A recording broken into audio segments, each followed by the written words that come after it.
Halo, selamat datang di Menuju 100, belajar terus, otak diurus. Buat kamu yang belum subscribe channel ini, please subscribe.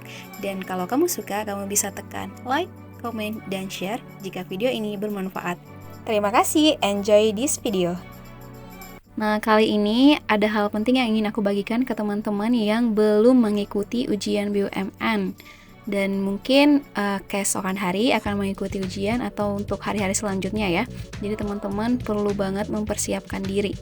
Nah, hari ini aku akan membagikan tips and trick bagaimana cara mempersiapkan bahkan menjawab soal dengan benar dan tepat ya. Nah, ini berdasarkan pengalaman bahkan evaluasi dari beberapa teman yang sudah mengikuti ujian dari hari-hari sebelumnya ya. Oke, jadi langsung aja aku akan membagikan tips and triknya. Yang pertama teman-teman adalah ke diri sendiri dulu. Pertama adalah kefokusan. Teman-teman itu harus fokus dalam menjawab soalnya gitu. Jadi menghindari tempat-tempat yang ramai, menghindari tempat-tempat yang menimbulkan kebisingan itu perlu banget. Jadi kalau boleh teman-teman itu mempersiapkan tempat yang khusus untuk teman-teman ujian. Jadi teman-teman bisa tenang, tidak terganggu dengan suara ataupun kebisingan, atau bahkan mungkin kegiatan-kegiatan lain yang membuat teman-teman itu terdistraksi atau terpengaruh gitu. Jadi kalau boleh siapkan tempat yang khusus buat teman-teman untuk ujian. Nah, yang kedua, setelah selesai dari diri sendiri, yang kedua adalah teman-teman harus mempersiapkan koneksi internet dan peralatan yang mumpuni untuk teman-teman pakai dalam ujian nanti. Karena sayang banget ya teman-teman, kita udah siap-siap, ternyata peralatan kita kurang, komputer kita tidak bisa mengakses atau internet kita mungkin tidak sanggup untuk mengakses browsernya. Jadi teman-teman siapkan peralatan dan koneksi internet yang baik untuk ujian teman-teman supaya boleh berjalan dengan lancar. Nah, yang ketiga, ini yang paling penting banget ya teman-teman, yang aku mau bagikan ke teman-teman berdasarkan evaluasi ya dari teman-teman yang sudah ujian. Mungkin sekarang yang teman-teman yang belum ujian itu merasa deg-degan atau insecure ya dengan banyak pengalaman-pengalaman teman-teman yang sudah mengikuti dan mengatakan bahwa ujiannya sulit banget, nilainya hancur, nilainya nggak memenuhi ambang batas gitu ya. Jadi teman-teman ngerasa insecure, bahkan ngerasa gimana ya nanti aku gitu ya. Tapi teman-teman, yang ketiga ini, tips and tricknya ini yang paling penting teman-teman harus kuasai sebelum, berarti ini mempersiapkan diri ya, sebelum menghadapi ujian tadi. Nah, yang pertama itu teman-teman harus tahu apa aja yang diujiankan. Nah, jadi sekedar informasi, yang diujiankan itu dalam tesnya itu nanti ada 6 kali sesi. Yang pertama itu tentang pengetahuan umum akan BUMN. Jadi ini teman-teman nggak usah terlalu fokus ke sana ya, mempelajari tentang pengetahuan umum tentang BUMN, karena nanti pilihan-pilihan jawabannya biasanya itu benar ya, pilihan jawabannya benar, tinggal kita milih yang mana menurut kita yang paling benar gitu. Terus yang kedua, sesi yang kedua itu adalah verbal logical reasoning, jadi pemahaman wacana. Jadi teman-teman akan dikasih wacana dan di sini teman-teman akan mengambil kesimpulan yang benar atau salah atau tidak dapat disimpulkan sesuai dengan pertanyaan yang diberikan kepada teman-teman. Jadi ada 25 soal di mana teman-teman akan diberikan 5 wacana, dan dari kelima wacana itu terdapat 5 soal setiap wacana. Jadi teman-teman dalam pemahaman wacana ini aku sarankan untuk baca keseluruhan di awal wacananya muncul, langsung baca secara keseluruhan, karena ini ada 5 pertanyaan dalam wacana. Tapi kalau teman-teman itu harus bisa membaca cepat, membaca secara keseluruhan. Jadi nanti untuk pertanyaan-pertanyaan selanjutnya teman-teman udah ada gambaran gitu.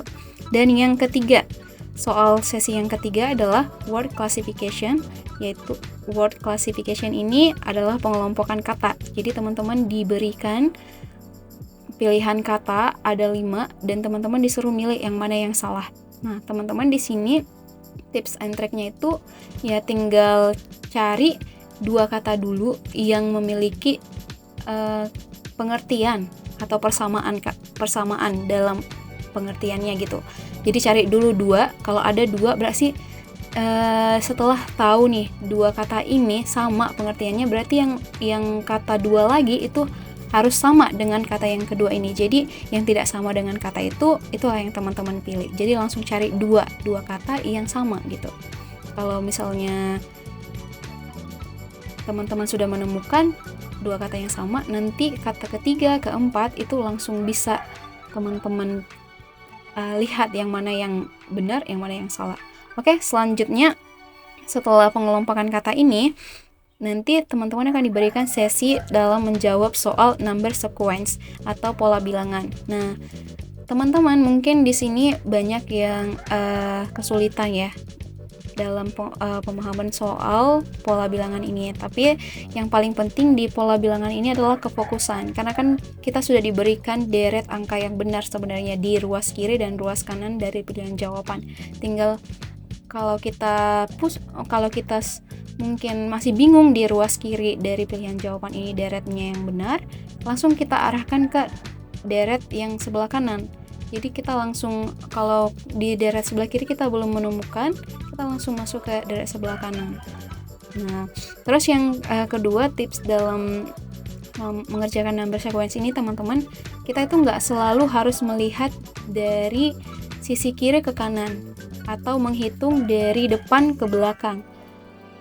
Kita nggak harus mengikuti pola itu, tapi kita boleh menghitung mundur dari belakang ke depan atau dari kanan ke kiri. Jadi kalau kita nggak menemukan jawabannya dari sisi kiri ke kanan secara cepat, kita langsung dari belakang ke depan gitu. Jadi teman-teman tuh harus mencoba itu nanti dalam sesi number sequence ini. Nah, untuk yang selanjutnya, yang kelima, sesi yang kelima itu adalah diagram reasoning. Nah, ini tentang logika ya, logika dari gambar yang diberikan gitu. Nah, jadi teman-teman disuruh untuk memilih mana nih gambar yang tepat apabila diberikan instruksi seperti ini gitu. Jadi akan diberikan beberapa instruksi, misalnya 5 instruksi. Nanti teman-teman akan disuruh untuk mencari gambar yang tepat apabila diberikan satu instruksi atau 2 instruksi atau bahkan 3 instruksi. Tapi teman-teman di ujian ini yang diberikan itu paling banyak itu 2 instruksi ya. Dan yang paling banyak 2 instruksi. Jadi teman-teman harus belajar banyak tentang logika gambar atau diagram reasoning yang 2 instruksi. Jadi 2 kali berubah gitu ya teman-teman. Dan selanjutnya sesi yang ke-6-nya itu adalah core values. Jadi di sini ada 90 soal diberikan tentang akhlak, tentang penilaian diri teman-teman yang mengedepankan akhlak gitu. Jadi pilihlah jawaban yang sesuai dengan akhlak gitu ya teman-teman. Akhlak yang dimaksud di sini yaitu amanah, kompeten, baru harmonis, loyal, terus selanjutnya adaptif dan kolaboratif. Jadi dari 6 akhlak tadi teman-teman harus pilih jawaban yang sesuai dengan itu. Nah, teman-teman, sekedar informasi, berdasarkan soal yang sudah dijawab oleh teman-teman yang sudah mengerjakan soal, yang sudah mengerjakan tes ini, ternyata mereka merankingkan yang mana yang paling sulit dan yang paling mudah dalam menjawab soal ini. Jadi ini juga sebagai gambaran buat teman-teman yang belum ujian supaya mempersiapkan diri yang mana kira-kira yang perlu banget harus dipelajari lebih matang untuk penyelesaian soal ini. Nah, yang pertama itu peringkat yang paling mudah ya. Yang paling mudah, yang pastinya pengetahuan umum itu nggak usah dipikirin ya. Yang pertama itu adalah core value.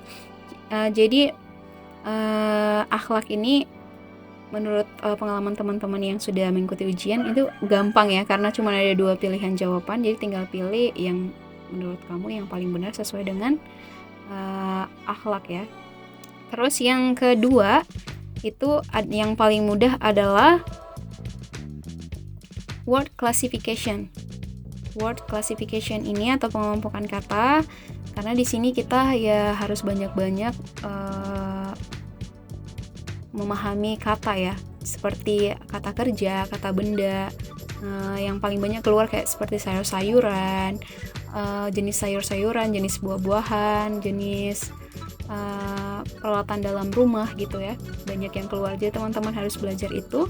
Terus selanjutnya itu yang nomor 3 yang paling mudah itu adalah pemahaman wacana, karena kan kita sudah disuguhkan wacana, kita tinggal pilih yang mana yang benar, yang salah, atau mungkin tidak bisa disimpulkan. Jadi teman-teman, sekedar informasi juga, apabila ada perhitungan di dalam wacana, biasanya jawabannya itu antara benar atau salah. Jadi teman-teman jangan pilih tidak dapat disimpulkan ya. Jadi kalau ada perhitungan, kalau bisa hitunglah supaya tahu benar atau salah. Nah, yang selanjutnya apabila tidak ada tertera kata kunci dalam pertanyaan, tidak ada tertera di dalam wacana, langsung aja pilih tidak dapat disimpulkan. Gak usah cari-cari supaya ada tertera, gak usah, langsung aja pilih tidak dapat disimpulkan. Oke, selanjutnya peringkat yang keempat yang paling mudah adalah number sequence. Nah, pola bilangan dari deret angka ya. Jadi teman-teman, ini berdasarkan kemampuan kita atau keseringan kita dalam menjawab soal. Pasti yang semakin sering atau logikanya terus jalan, nah ini pasti bisa kok, pasti bisa. Dan kalau teman-teman mendapat pengalaman dari atau cerita dari teman-teman yang lain bahwa sulit banget soalnya, berdasarkan pengalaman dari beberapa teman-teman saya, sepertinya number sequence tidak terlalu sulit. Cuman kita harus fokus. Oke, selanjutnya yang paling sulit ya, atau kelima yang paling mudah. Yang paling sulit adalah diagram reasoning, karena memang kita dituntut untuk fokus pada gambar, terus perubahannya itu, dan perubahannya itu tidak dibuat cuma 1 kali, tapi ada yang 2 kali, bahkan kebanyakan 2 kali. Jadi teman-teman harus benar-benar fokus, harus tahu dulu instruksi yang diberikan. Jadi bisa untuk menganalogikan atau melogikakan seperti inilah kira-kira nanti gambarnya gitu. Jadi itulah kira-kira teman-teman peringkat dari soal tes BUMN, mulai dari yang termudah sampai yang tersulit. Jadi teman-teman buat yang ngerasa dirinya atau kemampuannya dalam diagram reasoning atau logika terhadap gambar itu masih kurang, belajar lagi. Menurut aku itu yang paling perlu dipelajari, logika gambar. Terus pengelompokan kata ini juga perlu ya, banyak-banyak memahami atau belajar memperbanyak kosakata gitu. Terus itu aja sih yang mau aku bagikan ke teman-teman semua. Intinya yang pertama kefokusan teman-teman, terus yang kedua kondusif, situasi yang kondusif, yang ketiga teman-teman tahu yang mana yang teman-teman masih kurang dari kelima sesi ini yang sudah aku bagikan. Terus teman-teman harus belajar di situ lebih banyak dan lebih giat, bahkan memberikan waktu lebih untuk belajar itu ya. Jadi ya karena ini menyangkut masa depan teman-teman juga, ya usahakan yang terbaik dalam segala hal.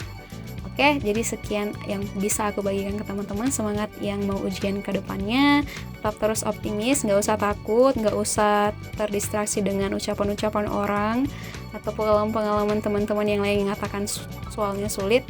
Pokoknya teman-teman yang penting belajar, berdoa, selebihnya ya dikerjakan aja gitu ya.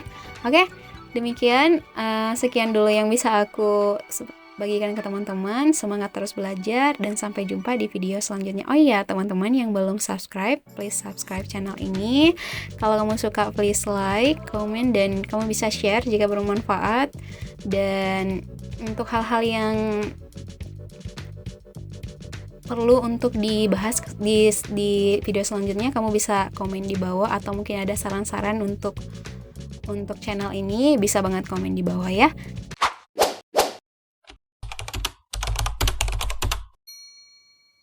Terima kasih telah menonton video ini. Terus nantikan video selanjutnya dari Menuju 100, belajar terus, otak diurus. Yang belum subscribe, please subscribe. Kalau kamu suka, please like, comment, dan share ke teman-teman kamu. Thank you.